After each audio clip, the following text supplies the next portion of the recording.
इस महामारी ने बिल्कुल बेबस कर दिया है। इतनी तेजी से फैल रहा है कि तमाम तैयारियां और प्रयासों के बावजूद, जैसा कि आप जानते हैं, पूरे देश में महामारी से बुरा हाल है, लेकिन इसी के साथ बहुत अटकलें चल रही है कि देश में दोबारा से लॉकडाउन लगाया जा सकता है। इन सभी बातों को ध्यान में रखते हुए आज की वीडियो में हम आपको हर छोटी से छोटी जानकारी देने वाले हैं। क्या देश में दोबारा लॉकडाउन लगेगा? देश की इकोनॉमी का हाल और चीनी बीमारी से होते नुकसान के बारे में विस्तार से जानकारी लेने के लिए हमारे वीडियो को अंत तक जरूर देखें।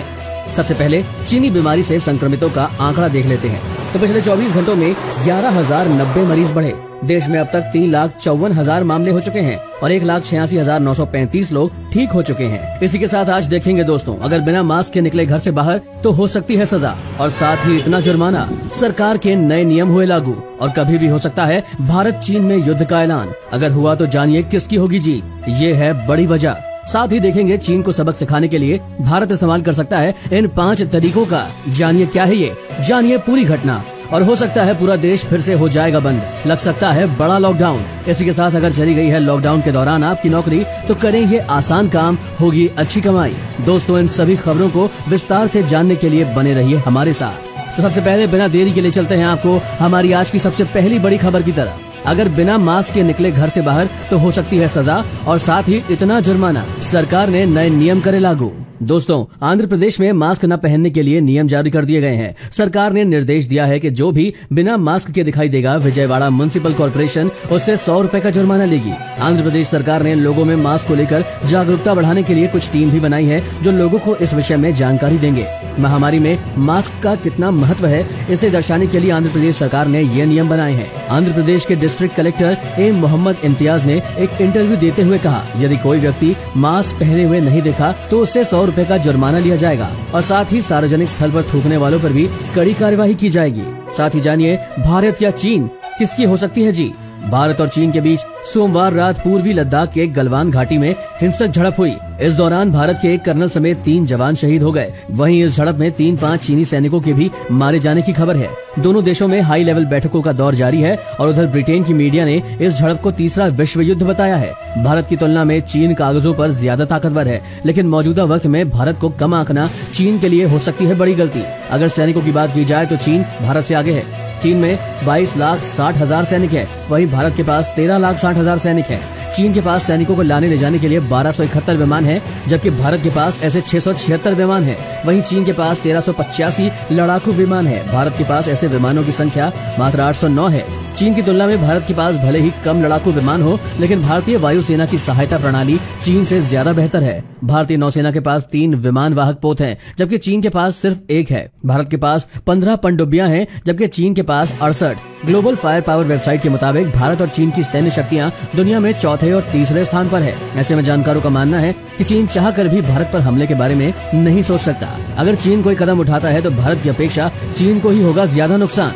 दोस्तों, इस चैनल पर हम आपके लिए देश और दुनिया भर की सबसे बड़ी खबरें सबसे पहले लेकर आते हैं। अगर आपको भी दुनिया भर की खबरें सबसे पहले चाहिए तो इस चैनल को बिना भूले नीचे दिए लाल बटन को दबाकर सब्सक्राइब जरूर कर दें और बेल आइकन को भी प्रेस कर दें। साथ ही जानते हैं क्या पूरा देश फिर हो जाएगा बंद? देश में महामारी संक्रमितों के केस तेजी से बढ़ रहे हैं और ऐसे में गृह मंत्रालय ने सभी राज्यों से महामारी मामलों की जानकारी मांगी है। प्रधानमंत्री मोदी सभी मुख्यमंत्रियों से 2 दिन 16 और 17 जून को बात करेंगे। पीएम मोदी 16 तारीख को 21 राज्यों और केंद्र शासित प्रदेशों के मुख्यमंत्रियों और प्रशासकों से बात करेंगे। वे सभी मुख्यमंत्रियों और उपराज्यपालों की राय लेंगे। इसके बाद यह तय किया जाएगा कि लॉकडाउन किया जाना है या नहीं। अगर संक्रमण की वही स्थितियां रहती है तो दोस्तों 20 जून के आसपास दोबारा लॉकडाउन लगने की प्रबल संभावना है, लेकिन सरकार अभी लॉकडाउन लगाने की बात को खारिज कर रही है। वहीं चीन को सबक सिखाने के लिए भारत इस्तेमाल कर सकता है इन 5 तरीकों को। दोस्तों, ये 2020 का न्यू इंडिया है जो हर वार पर जबरदस्त पलटवार करता है। न्यू इंडिया का संकल्प है कि अगर छेड़ोगे तो छोड़ेंगे नहीं। डोकलाम से लेकर गलवान घाटी तक चीन को इसका सबूत मिल चुका है। चीन के खिलाफ भारत इन कूटनीतिक और सैन्य विकल्पों को चुन सकता है। पहला विकल्प, चीन के खिलाफ सख्त कार्यवाही की रणनीति बनाने का। दूसरा विकल्प, LAC पर चीन को उसकी भाषा में जवाब देना। तीसरा विकल्प, चीन के खिलाफ अंतर्राष्ट्रीय गठबंधन बने। चौथा विकल्प, समुद्र में चीन की घेराबंदी करे इंडियन नेवी, दबाव से समझौते के लिए मजबूर हो जाएगा चीन। वही 5वां विकल्प, चीन के खिलाफ जवाबी कार्यवाही करे भारत। इस वीडियो को देखते रहिए दोस्तों, क्योंकि आगे आने वाला है। अगर इस बैंक में है आपका सैलरी अकाउंट तो ले सकते हैं बहुत सारा फायदा। जानिए कैसे। फिलहाल तो ये जान लीजिए कि डाक विभाग में 4166 पदों पर निकली है वैकेंसी। बिना एग्जाम के मिलेगी नौकरी। भारतीय डाक विभाग में हजारों पदों पर बम्पर वैकेंसियां निकली हैं। इस भर्ती के तहत Haryana postal circle, Madhya Pradesh postal circle और उत्तराखंड पोस्टल सर्किल में 4100 से ज्यादा पदों पर नियुक्तियां की जाएंगी। अच्छी बात यह है कि इन पदों पर नौकरी के लिए 10वीं पास उम्मीदवार आवेदन कर सकते हैं। इन नौकरी से जुड़ी अधिक जानकारी के लिए प्रदेश के पोस्ट ऑफिस के वेबसाइट www.appost.in/gds ऑनलाइन पर जाएं और सर्च करें। इसी के साथ चलते हैं ये जानने के लिए कि कैसे चीन ने हमारे जवानों पर किया धोखे से हमला। पूर्वी लद्दाख में पीछे हटने के वादे से पलटने वाले चीन ने बातचीत के लिए गए भारतीय सैनिकों पर हमला किया, जिसमें 20 सैनिक शहीद हो गए। दरअसल लाइन ऑफ एक्चुअल कंट्रोल यानी कि LAC पर तनाव के बीच ये तय हो गया था कि 15 जून को सरहद पर चीनी सेना का जमावड़ा कम होगा। चीन की सेना गलवान क्षेत्र में अपने इलाके में वापस लौटेगी। दोनों पक्षों के बीच पहले से सहमति थी कि 16 जून को भारतीय सेना के बड़े अधिकारियों की बैठक से पहले चीन की सेना पीछे हटेगी। लेकिन इस सहमति के बावजूद जब चीन की सेना में कोई हरकत नहीं दिखी तो 16 बिहार रेजिमेंट के कर्नल संतोष बाबू के नेतृत्व में भारतीय सेना का छोटा दल चीनी पक्ष के साथ बातचीत के लिए गया। चर्चा के दौरान चीनी सेना पीछे हटने के मूड में नहीं दिखी। उसके बाद चीन की सेना ने भारतीय जवानों को घेर लिया और लाठी, पत्थरों और कांटेदार तार से हमला करने लगे। इस मारपीट के दौरान एक भारतीय जवान की तुलना में मौके पर चीन के 3 जवान थे, लेकिन इसके बावजूद भारतीय सैनिकों ने अचानक किए गए इस हमले का न सिर्फ डटकर मुकाबला किया बल्कि मुंहतोड़ जवाब भी दिया और उनके भी 43 सैनिकों को मौके पर मार गिराया। दोस्तों, आगे बढ़ने से पहले हमारी इंडियन आर्मी के लिए जो दिन रात हमारी सुरक्षा के लिए अपनी जान पर खेलकर हमारी रक्षा करती है, उनके लिए इस वीडियो को एक छोटा सा लाइक जरूर कर दें दोस्तों। और इसी बीच एक जरूरी खबर सामने आई है। लोगों को हो रही है बिना लक्षण वाली चीनी बीमारी। जाने कि कैसे पहचाने। दोस्तों, देश में दिन ब दिन महामारी के मामले बढ़ते जा रहे हैं। एक तरफ मामले जहां तेजी से बढ़ रहे हैं, वहीं इसकी चपेट में आए बिना लक्षण वाले लोग और चिंता बढ़ाते जा रहे हैं। Medical journal annuls of internal medicine में 3 जून को छपी एक स्टडी में इस बात के संकेत हैं कि बिना लक्षण वाले लोग बिना पता लगे ही चीनी बीमारी को दूसरे में तेजी से फैला सकते हैं। स्टडी में कहा गया है कि ऐसी संभावना है कि चीनी बीमारी से संक्रमित लगभग 40% लोग बिना लक्षण के रहेंगे। ये संकेत देते हैं कि लोगों के जरिए वायरस पहले से अधिक चुपचाप तरीके से और ज्यादा फैल सकता है। स्टडी में कहा गया है कि बिना लक्षण वाले लोगों के संपर्क में आए व्यक्तियों में चीनी बीमारी 14 दिनों से भी ज्यादा रह सकती है। जरूरी नहीं है कि बिना लक्षण वाले मरीज नुकसान न पहुंचाते हो।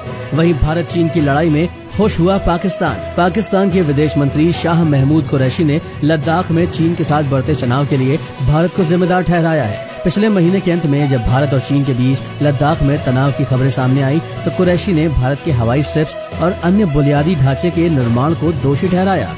और कुरैशी पाकिस्तानी चैनल जियो न्यूज के कार्यक्रम में बोल रहे थे। कुरैशी ने दोहराया कि भारत को सड़कों का निर्माण नहीं करना चाहिए। कुरैशी ने इस मुद्दे पर चीन के रुख का समर्थन किया। मंगलवार को पहले जारी बीजिंग के बयान को प्रभावी रूप से दोहराते हुए उन्होंने कहा कि चीन से बातचीत और रणनीति के माध्यम से स्थिति को हल करने के लिए मौजूदा तंत्र का उपयोग किया जाए। कुरैशी ने भारत और चीन के झड़प के बीच भारत को दोषी ठहराते हुए ये कहा कि भारत ने ही लड़ाई जारी रखी है। वहीं सिर्फ चीन से तनाव एक अकेली परेशानी नहीं, मोदी सरकार के सामने आई है ये बड़ी मुसीबतें। भारत और चीन के बीच तनाव चरम पर है। गलवान घाटी में हुई हिंसक झड़प में 20 सैनिकों के शहीद होने के बाद सियासत भी गर्म है, लेकिन भारत की चिंता केवल चीन से तनाव नहीं बल्कि और भी कई है। एक तरफ जहां चीन से तनाव चरम पर पहुंचता दिख रहा है, वहीं दूसरी तरफ चीन से निकले वायरस ने नाक में दम कर रखा है। सदियों पुराना मित्र नेपाल भी आंखें दिखा रहा है तो आतंक का देश पाकिस्तान सीमा पर लगातार गोलीबारी कर रहा है। लॉकडाउन के कारण थमसा गया इकोनॉमी का पहिया अलग सरदर्द बढ़ा रहा है।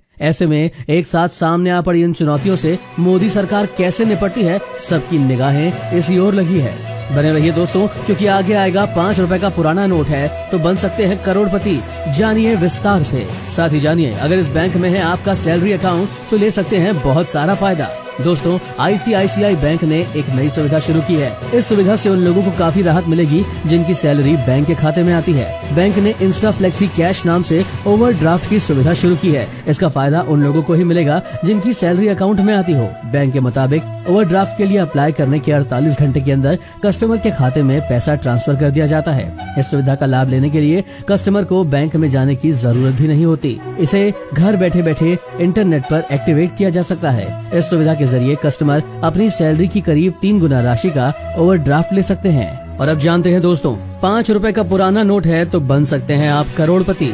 दोस्तों, आरबीआई 5 रुपए के नोटों की छपाई बंद कर चुका है। दुनिया भर में कहीं भी पुरानी चीजों को काफी वैल्यू दी जाती है और यही वजह है कि पुरानी चीजें काफी महंगी भी होती हैं। आज से कई साल पहले 5 रुपए का नोट काफी ज्यादा चलन में था, लेकिन अब अगर कोई उस पुराने नोट को दुकान में देगा तो लेने से उसे मना कर दिया जाता है। लेकिन आज उसी 5 रुपए के पुराने नोट की कीमत जानकर आप हैरान रह जाएंगे दोस्तों। ऐसे में अगर आपके पास 5 रुपए का पुराना नोट है और उस नोट पर कोई विशेष अंक जैसे 786 या उस पर कोई पुरानी तस्वीर मौजूद हो तो वह नोट लाखों में बेचा जा सकता है। कई लोग इन्हीं खूबियों की वजह से ऐसे पुराने नोटों पर नीलामी में काफी पैसे लगाते हैं। अब आप सोच रहे होंगे कि आप इन नोटों को बेचेंगे कैसे, तो बता दें कि eBay और इंडियन ओल्ड कॉइन जैसी वेबसाइट पर आसानी से आप अपने नोट की फोटो अपलोड करके लाखों रुपए घर बैठे कमा सकते हैं। आगे देखिए दोस्तों, प्रधानमंत्री मोदी दोबारा करेंगे मुख्यमंत्रियों से बैठक, लॉकडाउन को लेकर होगी चर्चा।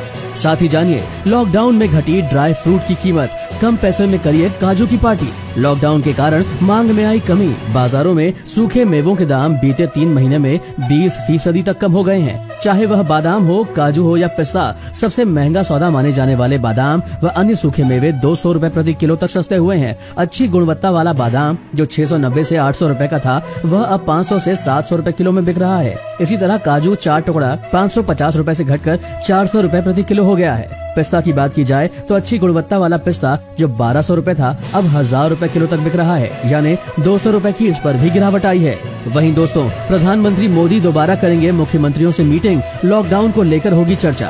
देश में महामारी की बढ़ती रफ्तार के बीच प्रधानमंत्री नरेंद्र मोदी मंगलवार और बुधवार को सभी राज्यों के मुख्यमंत्रियों से मीटिंग करेंगे। यह खबर पहले भी आई थी।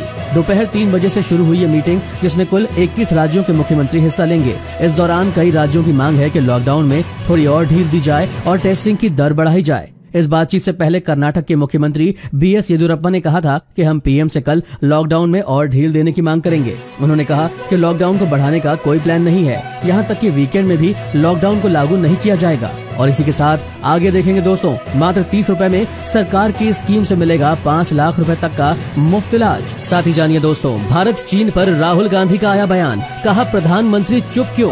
भारत चीन के बीच बढ़ते तनाव के बीच जिस तरह से देश के 20 जवानों की जान चली गई, उस पर कांग्रेस नेता राहुल गांधी ने मोदी सरकार पर तीखा हमला किया है। उन्होंने ट्वीट करके कहा है कि आखिर क्यों देश के प्रधानमंत्री चुप हैं, आखिर वो छिप क्यों रहे हैं। अब बहुत हुआ, हमें ये जानना है कि आखिर हुआ क्या है। आखिर चीनी सैनिकों की भारत के सैनिकों को मारने की हिम्मत कैसे हुई, आखिर कैसे उनकी हिम्मत हो गई कि उन्होंने हमारी जमीन को ले लिया। बता दें, इससे पहले राहुल गांधी ने जवानों की शहादत के बाद ट्वीट करके दुख जाहिर किया था और कहा था कि मैं अपने दुख को शब्दों में बयान नहीं कर सकता। जिन अधिकारियों और जवानों ने देश के लिए बलिदान दिया है, उनके लिए अपने दर्द को मैं शब्दों में बयान नहीं कर पा रहा हूँ। उनके परिवार के प्रति मेरी संवेदना है। हम इस मुश्किल समय में आपके साथ खड़े हैं। बता दें कि भारत चीन के सैनिकों के बीच 15 जून की रात हुई झड़प में देश के 20 जवान शहीद हो गए थे। इसी के साथ दोस्तों, सावधान रहें, कहीं आपके घर तो नहीं पहुंच गया ये जहरीला सैनिटाइजर। सीबीआई ने किया अलर्ट। जांच एजेंसी सीबीआई से मिली जानकारी के आधार पर देश भर में पुलिस और कानून लागू करने वाली एजेंसियों को सतर्क किया गया है कि कई लोगों का ग्रुप विषैले मिथेनॉल का प्रयोग करके हैंड सैनिटाइजर बनाकर बेच रहे हैं और एक अन्य तरह का ग्रुप भी काम कर रहा है जो खुद को पीपीई और चीनी बीमारी से जुड़े मेडिकल सामानों का सप्लायर बताता है। यह जानकारी सोमवार को अधिकारियों ने दी। अधिकारियों ने कहा है कि इंटरपोल से सूचना मिलते ही सीबीआई ने तुरंत पुलिस अधिकारियों को सतर्क किया है कि कुछ ग्रुप को लेकर सतर्क रहें जो इस तरीके से तुरंत पैसा कमाने में लगे हुए हैं। उन्होंने कहा कि महामारी की चपेट में पूरी दुनिया के आने और विश्व की अर्थव्यवस्था नीचे आने के बीच कई संगठित आपराधिक ग्रुप अंतर्राष्ट्रीय स्तर पर उभर आए हैं जो अवैध गतिविधियों से धन कमा रहे हैं और महामारी से जुड़ी उपकरणों की कंपनियों के प्रतिनिधि बनकर लोगों को ठग रहे हैं। वहीं दोस्तों, मात्र 30 रुपए में सरकार की स्कीम से मिलेगा 5 लाख रुपए तक का मुफ्त इलाज। दोस्तों, सरकार द्वारा आयुष्मान भारत योजना चलाई जा रही है। इस योजना का आरंभ साल 2018 में किया गया था। इस योजना में सरकार द्वारा गरीबों को मुफ्त इलाज के लिए 5 लाख रुपए तक की सहायता करने की घोषणा की गई थी। सरकार ने इलाज का खर्च उठाने के लिए 500 करोड़ से भी ज्यादा की धनराशि का भुगतान अस्पतालों में किया, जिससे लोगों को इस योजना का फायदा मिल सके। आपको बता दें कि इस योजना के अंतर्गत लाभ पाने वाले लोगों को इलाज के लिए एक कार्ड दिया जाता है। आपको यह बात जानकर बड़ा आश्चर्य होगा कि 30 रुपए में इस कार्ड को आप भी बनवा सकते हैं। मात्र 30 रुपए में बनने वाला यह कार्ड आपको सरकारी और निजी अस्पतालों में 5 लाख रुपए तक की आर्थिक मदद देता है। आप इस कार्ड को बनवाने के लिए घर बैठे ही ऑनलाइन आवेदन भी कर सकते हैं। इसी के साथ जानिए दोस्तों, लॉकडाउन के बीच नौकरी चली गई है तो टेंशन ना ले, कम पैसों में इस बिजनेस को शुरू करके लाखों कमा सकते हैं आप। लॉकडाउन में अगर आपके पास करने को काम नहीं है और आपके पास अपनी जमीन है तो कम पैसे लगाकर अधिक मुनाफे वाला बिजनेस आपकी टेंशन दूर कर सकता है। इस बिजनेस की खासियत ये है कि इसे शुरू करने में सरकार भी आपकी मदद करेगी। भारत सरकार के पशुपालन, डेयरी और मत्स्य पालन मंत्रालय ने कुछ ऐसी स्कीम की शुरुआत की है जो आर्थिक तौर पर पिछड़े और बेरोजगार लोगों के लिए काफी फायदे का सौदा साबित होगी। फार्मिंग नाबार्ड की रिपोर्ट के मुताबिक यदि आपने लोन लिया है तो पहले साल का ब्याज 26,700 रूपए होगा। इस तरह आपको पहले साल में कुल 3 लाख रुपए का निवेश करना होगा, जिस पर आपको 20% यानी कि लगभग 60,000 रुपए की सब्सिडी मिल जाएगी। यदि आप SC या ST कैटेगरी से हैं तो आपको 25% सब्सिडी मिलेगी। इस तरह से आप काफी मुनाफा भी कमा सकते हैं। तो दोस्तों, आज की खबरों का सिलसिला यहीं खत्म करते हैं। आपका यहाँ तक बने रहने के लिए धन्यवाद। लेकिन जाने से पहले नीचे कमेंट करके जरूर बताइएगा दोस्तों कि आप अपने देश से कितना प्यार करते हैं और जरूरत पड़ने पर आप अपने देश के लिए क्या कर सकते हैं।